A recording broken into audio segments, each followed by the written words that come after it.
ओम शांति।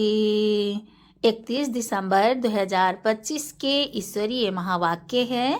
पहले सुनते हैं मुरली का मुख्य पॉइंट्स। बाप दादा ने कहा, मधुबन बाप का घर है, होलीएस्ट ऑफ दी होली है, इसलिए यहाँ पवित्रता ही सबसे पहला नियम है। जहाँ बाप का वास है वहाँ पतित वृत्ति का प्रवेश नहीं हो सकता है। नेक्स्ट, पक्के निश्चय बुद्धि बच्चे स्तुति और निंदा दोनों में समान धीरज रखते हैं। उनके मन की स्थिति परिस्थितियों से हिलती नहीं है। निश्चय बुद्धि आत्मा कभी क्रोध नहीं करती, क्योंकि वह जानती है क्रोध कमजोरी की निशानी है। शांति उसकी स्वाभाविक शक्ति बन जाती है। नेक्स्ट, निश्चय बुद्धि बच्चे माया को दुश्मन नहीं बल्कि खेल समझकर देखते हैं। साक्षी बनकर देखने से माया निर्बल हो जाती है। बाबा कहते हैं, जो काम की बात नहीं है उसे एक कान से सुनकर दूसरे से निकाल देना है। बाप की शिक्षाओं को ही दिल में धारण करना है। आँखों की संभाल बहुत जरूरी है, क्योंकि क्रिमिनल दृष्टि से अवस्था गिरती है। पवित्र दृष्टि ही आत्मा को ऊंचा उठाती है। और अब सुनते हैं महावाक्यों को विस्तार से।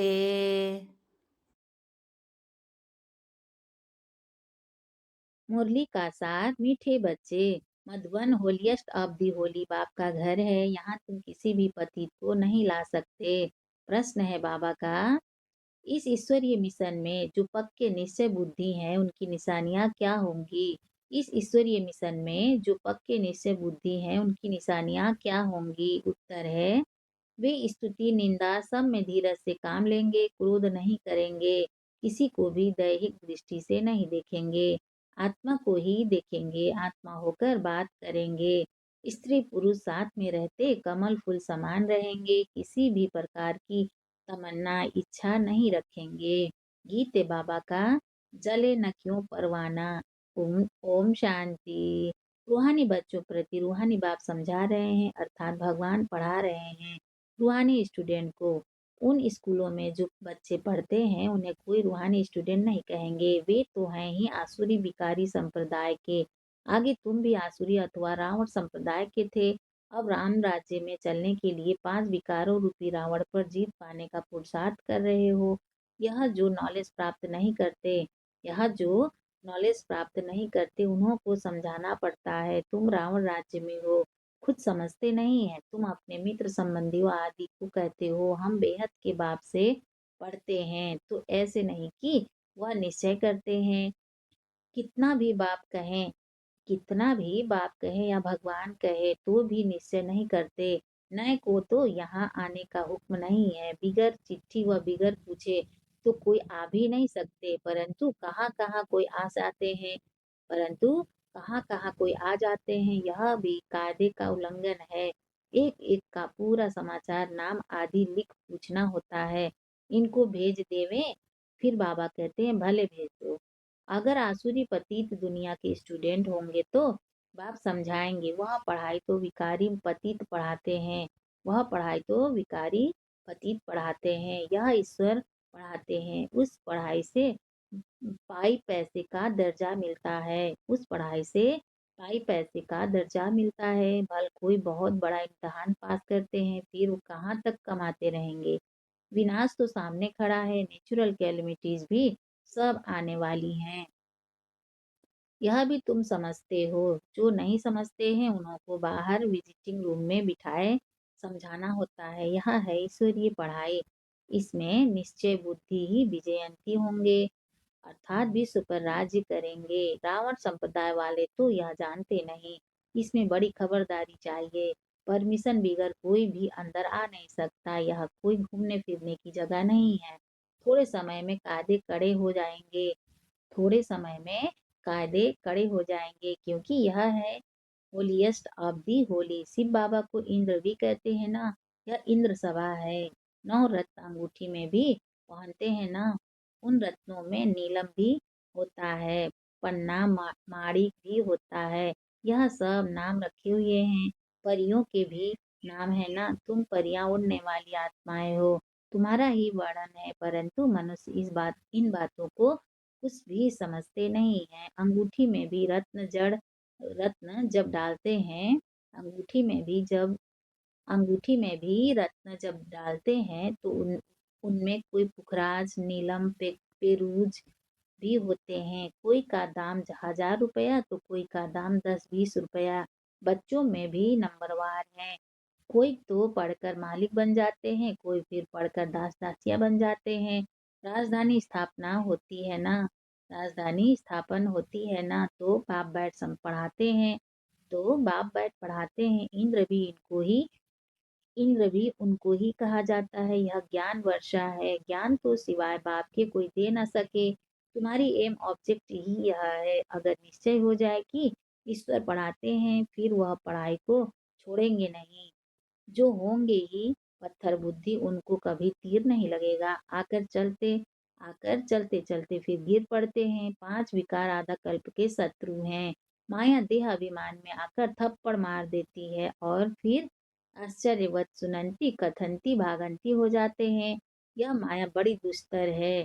एक ही थप्पड़ से गिरा देती है। समझते हैं हम कभी नहीं गिरेंगे, फिर भी माया थप्पड़ लगा देती है। यहाँ स्त्री पुरुष दोनों को पवित्र बनाया जाता है। यहाँ स्त्री पुरुष दोनों को पवित्र बनाया जाता है। सो तो ईश्वर के सिवाय कोई बना न सके। यह है ईश्वरीय मिशन। बाप को खिवैया भी कहा जाता है। तुम हो नैया। खिवैया आते हैं सभी की नैया को पार लगाने। कहते भी हैं सच की नैया डोलेगी परंतु डूबेगी नहीं। कितने ढेर के ढेर मठ पंथ हैं। ज्ञान और शक्ति की जैसे लड़ाई होती है, कभी भक्ति की भी विजय होगी। आखिर तो ज्ञान की ही विजय होगी। भक्ति के तरफ देखो कितने बड़े बड़े योद्धे हैं।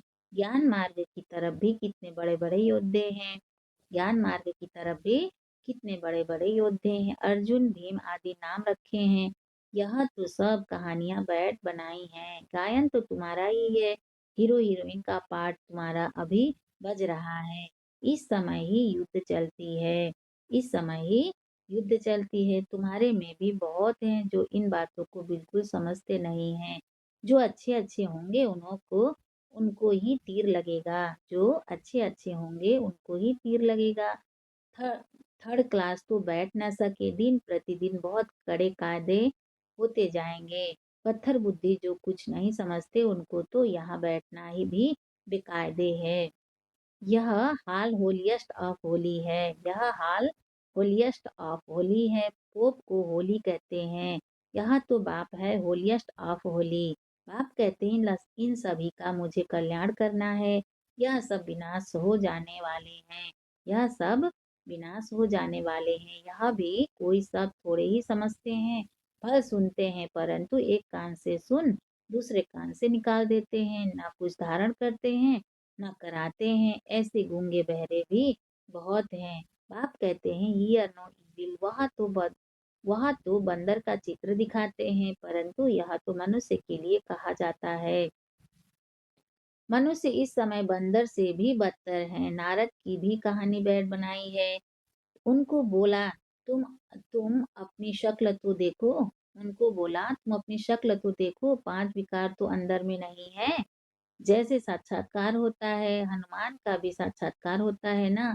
बाप कहते हैं कल्प कल्प यह होता है। सतयुग में यह कुछ भी बातें होती नहीं। यह पुरानी दुनिया ही खत्म हो जाएगी। जो पक्के निश्चय बुद्धि हैं वह समझते हैं कल्प पहले भी हमने यह राज्य किया था। कल्प पहले भी हमने यह राज्य किया था। बाप कहते हैं बच्चे अब दैवी गुण धारण करो। कोई बेकायदे काम नहीं करो। स्तुति निंदा सब में धीरज धारण करना है। क्रोध नहीं होना चाहिए। तुम कितने ऊंच स्टूडेंट हो। भगवान बाप पढ़ाते हैं। भगवान बाप पढ़ाते हैं। वह डायरेक्ट पढ़ा रहे हैं। फिर भी कितने बच्चे भूल जाते हैं क्योंकि साधारण तन है ना। बाप कहते हैं देहधारी को देखने से तुम इतना इतना उठ नहीं सकेंगे। आत्मा को देखो। आत्मा या भृकुटी के बीच रहती है। आत्मा सुनकर कान हिलाती है। आत्मा सुनकर कान हिलाती है। हमेशा आत्मा से बात करो। तुम आत्मा इस शरीर रूपी तख्त पर बैठी हो। तुम तमो प्रधान थी अब सत्व प्रधान बनो। अपने को आत्मा समझ बाप को याद करने से देह का भान छूट जाएगा। आधा कल्प का देह अभिमान रहा हुआ है। इस समय सब देह अभिमानी हैं। अब बाप कहते हैं देही अभिमानी बनो, आत्मा ही सब कुछ धारण करती है, खाती पीती सब कुछ आत्मा करती है। बाप को तो अभोक्ता कहा जाता है, वह है निराकार। यह यह शरीरधारी सब कुछ करते हैं, वह खाता पीता कुछ नहीं, अभोक्ता है। तो इसकी फिर वो लोग कॉपी बैठ करते हैं, बैठ करते हैं। कितना मनुष्यों को ठगते हैं, कितना मनुष्यों को ठगते हैं। तुम्हारी बुद्धि में अभी सारा ज्ञान है, कल्प पहले जिन्होंने समझा था वही समझेंगे। बाप कहते हैं मैं ही कल्प कल्प आकर तुमको पढ़ाता हूँ और और साक्षी हो देखता हूँ। नंबरवार पुरुषार्थ अनुसार जो पढ़ा था वही पढ़ेंगे। टाइम लगता है, कहते हैं कलयुग अभी 40,000 वर्ष शेष है, तो घोर अंधियारे में है ना। इसको अज्ञान अंधियारा कहा जाता है। भक्ति मार्ग और ज्ञान मार्ग में रात दिन का फर्क है, यह भी समझने की बातें हैं। खुशी में डूबे बच्चे बड़ी खुशी में डूबे हुए रहने चाहिए। सब कुछ है, कोई तमन्ना नहीं। जानते हैं कल्प पहले मिसल हमारी सब कामनाएं पूरी होती है, इसीलिए पेट भरा रहता है। जिनको ज्ञान नहीं उनका थोड़े ही पेट भरा रहेगा। जिनको ज्ञान नहीं उनका थोड़े ही पेट भरा रहेगा। कहा जाता है खुशी जैसी खुराक नहीं। जन्म जन्मांतर की राजाई मिलती है, दास दासी बनने वालों को इतनी खुशी नहीं रहेगी। पूरा महावीर बनना है, माया हिला न सके। बाप कहते हैं आंखों की बड़ी संभाल रखनी है, क्रिमिनल दृष्टि न जाए। स्त्री को देखने से चलायमान हो जाते हैं। अरे तुम तो भाई बहन कुमार कुमारी हो ना। अरे तुम तो भाई बहन कुमार कुमारी हो ना, फिर कर्मेंद्रिय चंचलता क्यों करती? फिर कर्मेंद्रियां चंचलता क्यों करती? बड़े बड़े लखपति करोड़पति को भी माया खलास कर देती है, गरीबों को भी माया एकदम मार डालती है। गरीबों को भी माया एकदम मार डालती है। फिर कहते हैं फिर कहते बाबा हमने धक्का खाया। अरे 10 वर्ष के बाद भी हार खा ली। अरे 10 वर्ष के बाद भी हार खा ली। अब तो पाताल में गिर पड़े। अंदर में समझते हैं इनकी अवस्था कैसी है। कोई कोई तो बड़ी अच्छी सर्विस करते हैं। कन्याओं ने भी भीष्म पितामह आदि को बाण मारे हैं। गीता में थोड़ा बहुत है, यहाँ तो है ही भगवानुवाच। अगर श्री कृष्ण भगवान ने गीता सुनाई तो फिर ऐसा क्यों कहते हैं मैं जो हूँ जैसा हूँ कोई विरला जानते। श्री कृष्ण यहाँ होता तो पता नहीं क्या करते थे। श्री कृष्ण यहाँ होता तो पता नहीं क्या कर देते। श्री कृष्ण का शरीर तो होता ही है सतयुग में। यह नहीं जानते कि श्री कृष्ण के बहुत जन्मों के अंत के शरीर में मैं प्रवेश करता हूँ। श्री कृष्ण के आगे तो झट सब भाग भाग आए। श्री कृष्ण के आगे तो झट सब भाग आए। पोप आदि आते हैं तो जाकर इकट्ठा होता है कितना झुंड जाकर इकट्ठा होता है। मनुष्य यह थोड़े ही समझते हैं कि इस समय सब पतित तमो प्रधान हैं। कहते भी हैं हे पतित पावन आओ, परंतु समझते नहीं कि हम पतित हैं। बच्चों को बाप कितना अच्छी रीति समझाते हैं। बाबा की बुद्धि तो सब सेंटर्स के अनन्य बच्चों तरफ चली जाती है।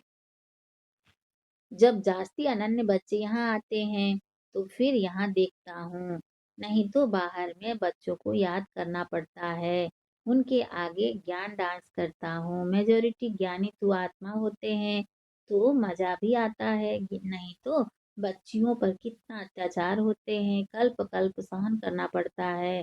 ज्ञान में आने से फिर भक्ति भी छूट जाती है। घर में समझो मंदिर है, स्त्री पुरुष दोनों भक्ति करते हैं। स्त्री को ज्ञान की चटक लग जाती है और भक्ति छोड़ देती तो कितना हंगामा हो जाएगा। विकार में भी न जाए, शास्त्र आदि भी न पढ़े तो झगड़ा होगा ना। इसमें विघ्न बहुत पड़ते और सत्संग में जाने के लिए रोकते नहीं है। इसमें विघ्न बहुत पड़ते और सत्संग में जाने के लिए रोकते नहीं है। यहाँ है पवित्रता की बात। पुरुष तो नहीं रह सकते तो जंगल में चले जाते। पुरुष तो नहीं रह सकते तो जंगल में चले जाते। स्त्री कहाँ जाए? स्त्रियों के लिए वह समझते हैं नर्क का द्वार है। स्त्रियों के लिए वह समझते हैं नर्क का द्वार है। बाप कहते हैं यह तो स्वर्ग का द्वार है। तुम बच्चियां अभी स्वर्ग स्थापन करती हो। तुम बच्चियां अभी स्वर्ग स्थापन करती हो। इनसे पहले नर्क का द्वार थी। अभी स्वर्ग की स्थापना होती है। सतयुग है स्वर्ग का द्वार, कलयुग है नर्क का द्वार। यह समझ की बात है। तुम बच्चे भी नंबरवार पुरुषार्थ अनुसार समझते हो। भल पवित्र तो रहते हैं, बाकी ज्ञान की धारणा नंबरवार होती है। तुम तो वहां से निकलकर यहाँ आकर बैठे हो, परंतु अब तो समझाया जाता है गृहस्थ व्यवहार में रहना है। उन्हों को तकलीफ होती है, यहाँ रहने वालों के लिए तो कोई तकलीफ नहीं है। तो बाप समझाते हैं कमल फूल समान गृहस्थ व्यवहार में रहते पवित्र रहो। सो भी इस अंतिम जन्म की बात है। गृहस्थ व्यवहार में रहते हुए अपने को आत्मा समझो। आत्मा ही सुनती है, आत्मा ही यह बनी है। आत्मा ही सुनती है, आत्मा ही यह बनी है। आत्मा ही जन्म जन्मांतर भिन्न भिन्न ड्रेस पहनती आई है। अब हम आत्माओं को वापिस जाना है, बाप से योग लगाना है।